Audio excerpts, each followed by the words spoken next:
అందరికీ praise the lord. ప్రభువైన యేసుక్రీస్తు నామమున మీకు అందరికీ శుభాలు తెలియజేస్తున్నాను. అందరు బాగున్నారు కదా. ఈరోజు వాగ్దానము జకర్యా 3వ అధ్యాయము 4వ వచనము. నేను నీ దోషమును పరిహరించి ప్రశస్తమైన వస్త్రములతో నిన్ను అలంకరించుచున్నాను. ఆమేన్. ఇక్కడ యెహోషువ గురించి రాయబడి ఉంది కదా.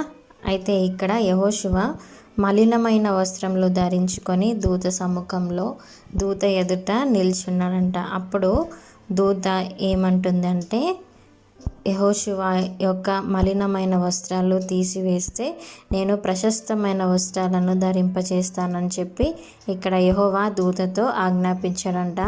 తర్వాత మనము 7వ వచనంలో చూసుకుంటే యెహోషువకి ఆ మలినమైన వస్త్రాలు తీసేసిన తర్వాత తెల్లటి వస్త్రం ధరించి తెల్లటి పాగని కూడా ధరించి ఆయనని అలంకరింపజేస్తారనమాట. అప్పుడు యెహోషువ ఎడల గొప్ప కార్యం దేవుడు జరిగిస్తాడు. ఏంటంటే, నీవు నా మందిరము మీద అధికారివై నా ఆవరణములను కాపాడువాడవగుదువు, మరియు ఇక్కడ నిలువబడు వారికి కలిగినట్లు నా సన్నిధిని నిలుచు భాగ్యము నీకెత్తును. ఆమెన్. దేవుడు యెహోషువకి చాలా చక్కటి భాగ్యాన్ని ఇచ్చింది. ఏంటంటే, ఆ దూతలు ఎక్కడైతే తన సన్నిధిలో నిలబడి ఉంటాయో అక్కడ నిలిచే భాగ్యాన్ని యెహోషువకి ఇచ్చాడు. అదే రీతిగా ఆయనకి ఒక అధికారం ఇవ్వబడింది. తన ఆవరణంలో ఉన్న వారందరినీ కూడా కాపాడే అధికారం కూడా యెహోషువకి ఇవ్వబడింది. అదే రీతిగా మనకి కూడా దేవుడు మన పాపపు వస్త్రముల నుంచి రక్షణ వస్త్రాన్ని దేవుడు మనకి ఇచ్చి మనల్ని అలంకరిస్తున్నాడు కదా. నిత్యము ఆయన పరిశుద్ధాత్మ అగ్నితో మనల్ని నింపి మనల్ని ప్రతిరోజు కూడా అలంకరించే దేవుడు కదా. అదే మనం కీర్తనలో 32వ అధ్యాయంలో చూసుకుంటే, తన అతిక్రమములను పరిహారం నొందినవాడు, తన పాపమునకు ప్రాయశ్చిత్తం నొందినవాడు ధన్యుడు.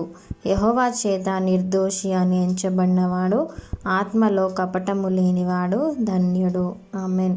నిజంగా మన అతిక్రమములను ఎప్పుడైతే ఒప్పుకుంటామో దేవుని ఎదుట, మనము వాటిని విడిచిపెట్టి ఒప్పుకునేవారుగా మనం ఉంటే మనం ప్రాయశ్చిత్తం పొందుకుంటాం.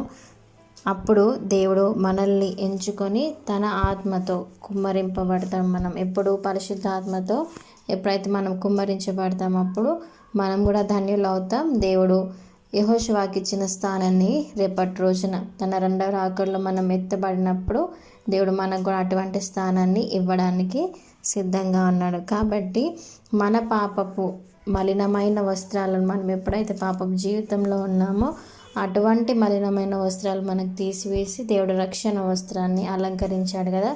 అదే రీతిగా కాబట్టి మీ రిలేటివ్స్లో కానీ మీ స్నేహితుల్లో కానీ ఎవరైనా ఇంకా దేవుని ఎరగని బిడ్డలు ఉంటే దయచేసి దేవుణ్ణి పరిచయం చేసి అటువంటి పాపపు మలినమైన వస్త్రముల నుంచి మీరే విడుదల అనుగ్రహించేవారుగా మీరు ముందుండి నడిపించండి. ఈ చిన్న వాగ్దానాన్ని దేవుడు దీవించి ఆశీర్వదించును గాక. Amen. Thank you. God bless you. మీకు ఎవరికైనా ప్రేయర్ రిక్వెస్ట్ ఉంటే దయచేసి కామెంట్స్లో మెన్షన్ చేయండి. Thank you.